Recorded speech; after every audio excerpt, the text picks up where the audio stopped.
History में आज का टॉपिक है गुप्त साम्राज्य। गुप्त वंश का संस्थापक श्री गुप्त को माना जाता है।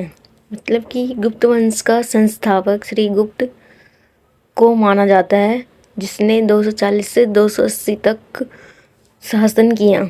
नेक्स्ट है चंद्रगुप्त प्रथम ने गुप्त संवत की स्थापना 319 से 320 ईस्वी में की थी।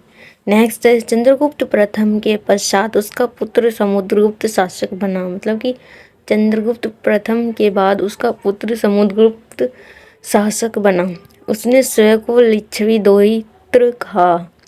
नेक्स्ट है समुद्रगुप्त ने आर्यावर्त के 9 शासकों को और दक्षिणावर्त के 12 शासकों को पराजित किया। इन्हीं विजयों के कारण इसे भारत का नेपोलियन कहा जाता है। मतलब कि समुद्रगुप्त ने आर्यावर्त के 9 शासकों और दक्षिणावर्त के 12 शासकों को हराया और इन्हीं के विजयों के कारण इसे भारत का नेपोलियन कहा जाता है। नेक्स्ट है समुद्रगुप्त के बाद रामगुप्त शासक हुआ, किंतु वह एक दुर्बल शासक था। उसके बाद चंद्रगुप्त द्वितीय शासक बना। मतलब कि समुद्रगुप्त के बाद रामगुप्त शासक हुआ, किंतु वह एक दुर्बल शासक था।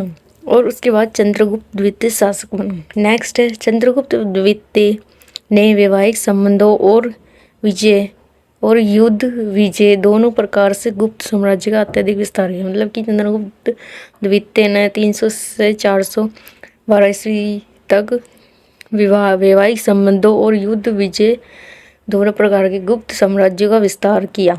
नेक्स्ट है चंद्रगुप्त द्वितीय के शासन काल में उसकी प्रथम राजधानी पाटलिपुत्र और द्वितीय राजधानी उज्जैनी थी। मतलब कि चंद्रगुप्त द्वितीय के शासन काल में उसकी पहली राजधानी पाटलिपुत्र और द्वितीय राजधानी उज्जैनी थी। नेक्स्ट है चंद्रगुप्त द्वितीय के शासन काल में चीनी बौद्ध यात्री फाहियान भारत आया था। मतलब कि चंद्रगुप्त द्वितीय के शासन काल में ही चीनी बौद्ध यात्री फाहियान भारत आया था। नेक्स्ट है चंद्रगुप्त द्वितीय के दरबार में 9 रत्न थे: कालिदास, धन्वंतरि, शर्पणख, अमर सिंह, शंकु, बेताल, भट्ट, घटकर्पण, वराहमिहिर और वररुचि। नेक्स्ट है चंद्रगुप्त द्वितीय का उत्तराधिकारी कुमारगुप्त प्रथम था। मतलब कि चंद्रगुप्त द्वितीय का जो उत्तराधिकारी था वो कुमारगुप्त था। नेक्स्ट है कुमारगुप्त प्रथम ने नालंदा विश्वविद्यालय की स्थापना की थी। मतलब कुमारगुप्त प्रथम ने 412 से 457 ईस्वी में नालंदा विश्वविद्यालय की स्थापना की थी। नेक्स्ट है स्कंदगुप्त गुप्त वंश का अंतिम महान शासक था। मतलब कि स्कंदगुप्त गुप्त वंश का अंतिम महान शासक था, जिसने 454 से 467 ईस्वी तक शासन किया। नेक्स्ट टॉपिक है गुप्त काल में प्रशासन। गुप्त साम्राज्य की सबसे बड़ी प्रादेशिक इकाई देश थी, जिसके शासक को गोप्ता कहा जाता था। भुक्ति एक दूसरी प्रादेशिक इकाई थी, जिसके शासक उपरिक कहलाते थे। मतलब साम्राज्य की सबसे बड़ी प्रादेशिक जो इकाई थी वह देश थी, जिसके शासन को मतलब कि गोप्ता कहा जाता था। और भुक्ति एक दूसरी प्रादेशिक इकाई थी, जिसके शासक उपरिक कहलाते थे। नेक्स्ट है भुक्ति के बाद विषय नामक प्रशासनिक इकाई होती थी, जिसके प्रमुख विषयपति कहलाते थे। मतलब कि भुक्ति के बाद विषय नामक प्रशासनिक एक इकाई होती थी, जिसके जो प्रमुख विषयपति कहलाते थे।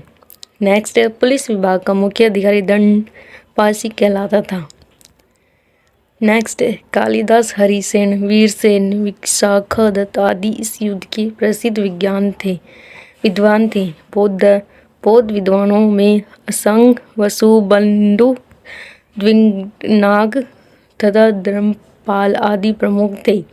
नेक्स्ट है पुराणों की वर्तमान रूप में रचना गुप्त काल में हुई थी। मतलब कि पुराणों की जो रचना है वर्तमान में रचना गुप्त काल में हुई थी। पर पंचतंत्र की रचना विष्णु शर्मा ने इसी युग में की। मतलब कि पंचतंत्र की रचना विष्णु शर्मा ने इसी युग में की थी।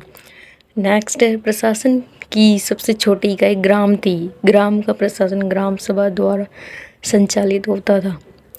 ग्राम सभा का मुखिया ग्रामिक कहलाता था एवं अन्य सदस्य गहत्तर कहलाते थे। मतलब कि प्रशासन की सबसे छोटी इकाई गांव होती है, मतलब ग्राम होता था, और ग्राम का जो प्रशासन ग्राम सभा द्वारा संचालित होता था। ग्राम सभा का जो मुखिया ग्रामिक कहलाता था एवं अन्य सदस्य गहत्तर कहलाते थे। नेक्स्ट है, ग्राम समूह की छोटी इकाई को पेट कहा जाता था। मतलब कि ग्राम समूह की जो छोटी इकाई होती थी उसको पेट कहा जाता था। नेक्स्ट है, संधि विग्राहक सेना का मुख्य अधिकारी होता था। मतलब कि संधि विग्राहक सेना का एक मुख्य अधिकारी होता था।